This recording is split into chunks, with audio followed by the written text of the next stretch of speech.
नमस्कार। ग्राम पंचायत चुनाव में आप सबका बहुत बहुत स्वागत है। आज की वीडियो में हम बात करेंगे कि यूपी में ग्राम प्रधान का चुनाव आप कैसे जीत पाएंगे और किस किस तरीके से आपको चुनाव जीतने के लिए प्रयास करना चाहिए, और आपको यह भी कैसे पता चलेगा कि कौन सा मतदाता आपको इस बार वोट दे सकता है और कौन सा मतदाता इस बार आपको वोट नहीं देगा। तो इस वीडियो को शुरुआत से लेकर के आखिरी तक देखिएगा। गारंटी के साथ आपको यकीन हो पाएगा कि इस बार के चुनाव प्रचार में आपको प्रचार प्रसार कैसे करना है और किन लोगों से बचना है और किन लोगों के संपर्क में ज़्यादा रहना है, कहां से वोट मिलने की संभावना बहुत ज़्यादा है और कहां से वोट मिलने की संभावना बहुत कम है। तो इस वीडियो को शुरुआत से आखिरी तक ज़रूर देखिए। सबसे पहले मैं आप लोगों से ये कहना चाहूँगा कि यदि आप लोग इस चैनल पर पहली बार आए हैं तो चैनल को सब्सक्राइब कर लीजिए, घंटी वाली बटन दबा दीजिए ताकि आपको इस तरह की वीडियो का नोटिफिकेशन लगातार मिलता रहे। देखिए, वीडियो की शुरुआत में मैं आप सबको बताना चाहूँगा कि गांव में मेन रूप से 3 कैटेगरी के लोग हैं। बहुत सारी कैटेगरी हैं, उप कैटेगरी हैं, लेकिन गांव में मुख्य रूप से 3 कैटेगरी के मतदाता होते हैं। पहला, थोड़ा सा हाई लेवल सोसाइटी, मतलब उच्च वर्ग के परिवार जिनकी जीविका बहुत ही अच्छे तरीके से चलती है, जो लोग राजनीति में बहुत ज़्यादा इंटरेस्ट नहीं रखते हैं, प्रत्याशियों के पीछे बहुत भागा दौड़ी नहीं करते हैं, वैसे लोगों की कैटेगरी अलग रखिए। उन पर कैसे काम करना इसके बारे में भी मैं आपको बताऊंगा। दूसरी कैटेगरी है मीडियम वर्ग का परिवार। मीडियम वर्ग के परिवार हर एक प्रत्याशी का सम्मान करते हैं, हर एक प्रत्याशी से बोलचाल करते हैं और हर एक प्रत्याशी को सपोर्ट करने की बात करते हैं। ये लोग खुलकर किसी के सामने नहीं आते हैं। और तीसरी कैटेगरी के जो लोग हैं वो हैं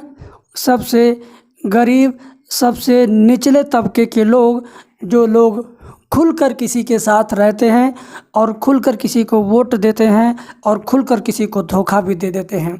तो ये 3 कैटेगरी, यानी सबसे लो कैटेगरी, मीडियम कैटेगरी और हाई कैटेगरी, इन 3 कैटेगरी में से अब आपको कैसे कैसे अपना वोट रिजर्व करना है, कैसे कैसे लोगों से मिलना है। सबसे पहले हम सबसे निचले स्तर पर चलते हैं। सबसे निचले तबके के लोग, जो गरीब वर्ग के लोग हैं, जो मजदूरी करते हैं, दिहाड़ी पर काम करते हैं, राजमिस्त्री का काम करते हैं या लेबरई का काम करते हैं, उन लोगों से आप अपना वोट बैंक कैसे सुरक्षित करेंगे, कैसे कंफर्म करेंगे कि ये वर्ग, यह जाति, यह गरीब परिवार या इस समुदाय के लोग या इस मोहल्ले के लोग आपको वोट करेंगे, कैसे कंफर्म करेंगे। तो इसके लिए सबसे पहला काम कि आप गांव में एक सर्वे करिए, चाहे खुद करिए चाहे अपने किसी अन्य लोगों की मदद से सर्वे करवाइए और यह पता लगाइए कि इस समय वर्तमान में कौन कौन से गरीब लोग हैं जो नरेगा का जॉब कार्ड बनवाए हैं और उस पर हाजिरी बनती है और उस पर मजदूरी उनके खाते में भेजी जाती है, या नरेगा की मजदूरी का पैसा वो डायरेक्ट या इनडायरेक्ट रूप से पाते हैं।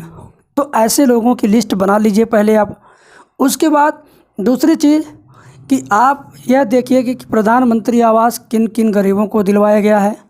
इनकी लिस्ट भी आप बना लीजिए। फिर यह देखिए कि शौचालय किन किन लोगों का बनवा दिया गया है और उसके साथ ही साथ उनको गरीबी रेखा के नीचे का राशन कार्ड भी दिया गया है।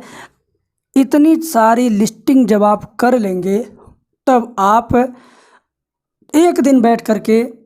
उसका मनन कीजिए, अध्ययन कीजिए और यह कैटेगरी में बांट दीजिए कि जो नरेगा का लाभार्थी है, जो पीएम आवास का लाभार्थी है, जो गरीबी रेखा के नीचे वाला कार्ड पर लाभ उठा रहा है, इन लोगों से अलग टाइप से बात करना है, इन लोगों से अलग टाइम में मिलना है, इन लोगों से अलग अलग जगह पर कम से कम भीड़ में बातचीत करना है। अधिक लोगों के बीच में इनसे बातचीत करेंगे तो ये आपको सही जवाब नहीं देंगे, सही भेद नहीं बताएंगे, सही तर्क नहीं आपके साथ करेंगे। जब इनसे आप व्यक्तिगत रूप से मिलेंगे, चाहे इनके मकान पर, चाहे इनकी दुकान पर, चाहे इनसे रास्ते में मिलिए, चाहे इनसे खेतों में मिलिए, चाहे इनसे कहीं भी आप बाहर मिलिए,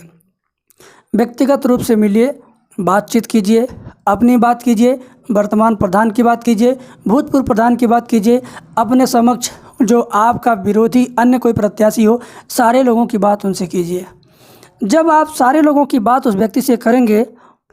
उनके अच्छाइयों के बारे में बात करेंगे, ज़्यादा से ज़्यादा उनके अच्छाइयों के बारे में बात करें। बुराइयां आप किसी की न करें तो ज़्यादा बेहतर होगा, क्योंकि बुराइयां जब आप करेंगे तो वह व्यक्ति आप में भी बुराई ढूंढ करके आपको तुरंत वहीं पर बुरा बना देगा, चाहे वो कितना भी अनपढ़ व्यक्ति हो। तो जो मैं बात बोल रहा हूँ इसको बहुत ही गंभीरता से आप समझने का प्रयास कीजिए। यदि आपको जानना है जो लोग इस समय वर्तमान में सरकारी योजनाओं का लाभ वर्तमान प्रधान के माध्यम से या इनकी देख रेख में पा रहे हैं, अगर यह वोट आपको जानना है कि यह वोट किसको जाएगा इस बार, तो आप 3-4 प्रत्याशी जितने हैं फील्ड में, जो टॉप लेवल के प्रत्याशी हैं, उनकी बातचीत, उनसे उनकी तारीफ़, उनसे उनके द्वारा किए गए अच्छे कार्यों की बात करें। जब आप 3-4 प्रत्याशियों की बात उनसे करेंगे, उनकी बड़ाई करेंगे, उनके द्वारा किए अच्छे कार्यों को बताएंगे, तब उसी में से आपको पता चलेगा कि किस किस प्रत्याशी की बात का वो समर्थन कर रहा है और किस प्रत्याशी की बातों का ज़्यादा उत्सुकता के साथ, ज़्यादा जागरूकता के साथ समर्थन कर रहा है। इससे आपको पता चलेगा कि वह व्यक्ति इस समय किस प्रत्याशी के फेवर में है, किस प्रत्याशी को वोट देने का मूड बनाया हुआ है। जब आपको ये पता चल जाए कि वह 4 लोगों में से फला प्रत्याशी को वोट देने के मूड में है, तब आपका केवल एक ही काम रहेगा कि केवल एक प्रत्याशी को काटना है उसके दिल दिमाग से। वैसे जब तक आप ये नहीं डिक्लेयर करेंगे या डिसाइड नहीं कर पाएंगे कि यह इस बार किसको वोट देने वाला है, तब तक आप सही निशाना उसके दिल पर नहीं लगा पाएंगे। जब आपको पता चल जाएगा कि यह गरीब व्यक्ति है, मजदूर व्यक्ति, यह किसान व्यक्ति फला प्रत्याशी को वोट देने के मूड में है, उसके बाद केवल आप और वह प्रत्याशी जिसको वह वोट देना चाहता है, 2 लोगों के बीच में प्रचार वाला जंग चलेगा। 2 लोगों के बीच में आप डिसाइड करेंगे कि किसको वह वोट देगा। धीरे धीरे आप मिलिए, धीरे धीरे आप उनके द्वारा पाए हुए लाभों को बताइए कि भाई आपने 5 साल में इस प्रधान से, इस वर्तमान प्रत्याशी से इतना इतना लाभ लिया है, या आपका उन्होंने यहाँ मदद किया था, मुझे सब पता है और मैं भी आपकी मदद करूँगा, मैं भी आपकी पूरा सहयोग करूँगा, मैं भी आपके साथ खड़ा रहूँगा, मैं भी आपके सुख दुख का सहभागी बनूँगा। कहने का मतलब मोटिवेट करने के लिए पहले आप जानिए कि उसका दिमाग कहाँ है। जब उसके दिमाग और ध्यान को आप जान जाएंगे वहाँ है, फिर केवल वहाँ से आप मोड़ने का काम करेंगे, तब जाकर के वह घूमेगा और आपकी तरफ धीरे धीरे परावर्तित होकर के आपकी तरफ लौटेगा। तो थोड़ा सा मुश्किल होता है सबसे निचले तबके के लोगों का मन जानना और उनका ध्यान जानना। जब आप इस काम में सफल हो जाएंगे तो आप उसका वोट भी लेने में सफल हो पाएंगे। अब आ जाते हैं मीडियम वर्ग के लोगों के साथ, कि मीडियम वर्ग के लोगों के साथ आप किस तरह का व्यवहार बर्ताव करेंगे। आप मीडियम वर्ग के लोगों में सबसे पहले इनमें भी यही चीज़ पता लगाइए, क्योंकि मीडियम वर्ग के लोगों को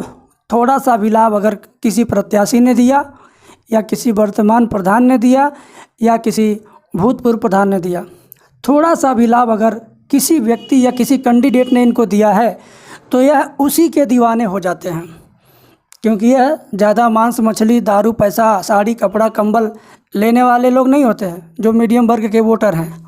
इनको अगर कहीं से थोड़ी मदद मिली, किसी कैंडिडेट ने कभी थोड़ी मदद किया है, तो ऐसे लोगों को उस कैंडिडेट का एहसान बहुत लंबे समय तक याद रहता है। और ऐसे लोगों के पास बहुत कम प्रत्याशी चक्कर लगाते हैं। ये लोग एहसान अधिक लंबे समय तक याद रखने वाले वोटर होते हैं, मतदाता होते हैं। तो सबसे पहले आप उसकी हिस्ट्री खंगालिए और जानिए कि कौन सा प्रत्याशी, कौन सा कैंडिडेट, कौन सा वर्तमान प्रधान, भूतपूर्व प्रधान इनके आगे पीछे 10 कदम चला है, इनके सहयोग में कार्य किया है। ऐसे ऐसे धीरे धीरे इनका भी आप जब पता लगा लेंगे कि यह व्यक्ति फला प्रत्याशी के पक्ष में इस समय है, तो बस अगली बार की मुलाकात से आप उस प्रत्याशी और अपने बीच केवल 2 लोगों के बीच की तुलना कर करके उस प्रत्याशी का मूड चेंज कर देंगे आप। ऐसा काम करने में आप अकेले कम पड़ेंगे। इसके लिए आपको टीम गठित करना है, माहौल बनाना है, हवा बनाना है। जब तक हवा बनेगी नहीं, जब तक लहर बनेगी नहीं, लहर बनाने के लिए आप अपने लोगों को जगह जगह चौराहों पर, जगह जगह 3-4 रास्तों के बीच में, बैठका वाली जगह पर, स्कूल वाली जगह पर, जहाँ 4 लोग इकट्ठा होकर के धूप में छाँव ले रहे होते हैं, गर्मी में हवा ले रहे होते हैं, वहाँ पर अपने 2, 4, 5, 1-2 कैंडिडेट को, 1-2 अपने लोगों को ज़रूर भेजा करें और वहाँ पर केवल अपनी लहर बनाने से संबंधित बातचीत उन लोगों से कहें कि हमेशा छेड़ते रहें। जब तक आप लहर नहीं बनाएंगे तब तक मीडियम वर्ग के मतदाता आपको वोट नहीं देंगे, क्योंकि गांव में जो मीडियम वर्ग के 80% मतदाता हैं, यह लोग केवल लहर पर वोट देते हैं, काम पर कम वोट देते हैं। ये देखते हैं कि इस बार किसकी लहर है, चलो उसी को जिता दिया जाए, क्योंकि ये बहुत लालची टाइप के लोग नहीं हैं, बहुत ज़्यादा लाभ नहीं पाते हैं, तो बस ये लहर देखते हैं, लहर में वोट दे देते हैं, मतदान कर देते हैं। तो मीडियम वर्ग के लोगों को अपने फेवर में करने के लिए इनके बीच में जानबूझ करके अपनी लहर बनवाने का काम खुद करें और अपने समर्थकों से करवाएं। ये 2 बात मीडियम वर्ग के लोगों के लिए जो मैंने बताया और सबसे निचले वर्ग के लोगों के लिए जो मैंने बताया, इन बातों को अमल में लाइए, अन्यथा आप केवल कैंडिडेट कहे जाएंगे, केवल प्रत्याशी कहे जाएंगे, केवल उम्मीदवार कहे जाएंगे, प्रधान कभी नहीं कहे जाएंगे। यदि आप चाहते हैं कि आपके नाम के आगे पीछे प्रधान लग जाए तो आप इन बातों पर अमल कीजिए और प्रचार प्रसार के साथ साथ ज़रूरी खर्चे जो होते हैं उन्हें भी करने में आप पीछे मत हटिएगा, क्योंकि मतदाता और लालची टाइप के मतदाता, ये दोनों लोग खर्च भी कंपेयर करते हैं कि फला प्रत्याशी ने इतना खर्च किया, उसकी इस बार लहर है, उसका इस बार जलवा है, वो बहुत खर्च कर रहा है, इस बार वही जीतेगा। लोग ऐसी भी चर्चा करते हैं। तो आप किसी भी प्रकार की चर्चा में पीछे ना रहें। इस नाते आप लगातार हर एक मामले में 20 रहें, हर एक मामले में 21 रहें, कभी 19 न रहें, कभी 9 न रहें, हमेशा 10 रहें, हमेशा 20 रहें। अब यहाँ पर एक बात और फंसेगी कि आपको कैसे पता चलेगा कि कौन कौन सा व्यक्ति नरेगा में काम करता है, कैसे पता चलेगा कि कौन कौन सा व्यक्ति काम पर कहीं भी नहीं गया लेकिन फिर भी उसके अकाउंट में नरेगा के पैसे आते हैं। कौन से व्यक्ति हैं ऐसे जो प्रधानमंत्री आवास का लाभ पाए हैं, चाहे उनका मकान बना हो या ना बना हो, लेकिन हकीकत में कितने लोगों को पैसा मिला है। अगर ये लिस्ट चाहते हैं आप,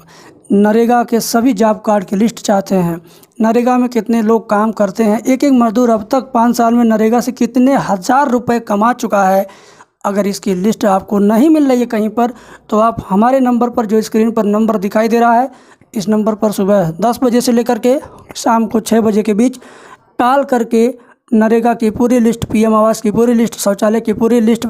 पेंशन की पूरी लिस्ट, हर एक प्रकार की लिस्ट आप ले सकते हैं। इसके अलावा भी आप rebore, interlocking, CC road, primary school में काम कराना, सड़क बनाना, खड़ंजा बनाना, नाली बनाना,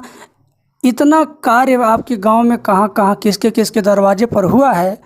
अगर आप वर्तमान प्रधान का पूरा लेखा जोखा भी चाहते हैं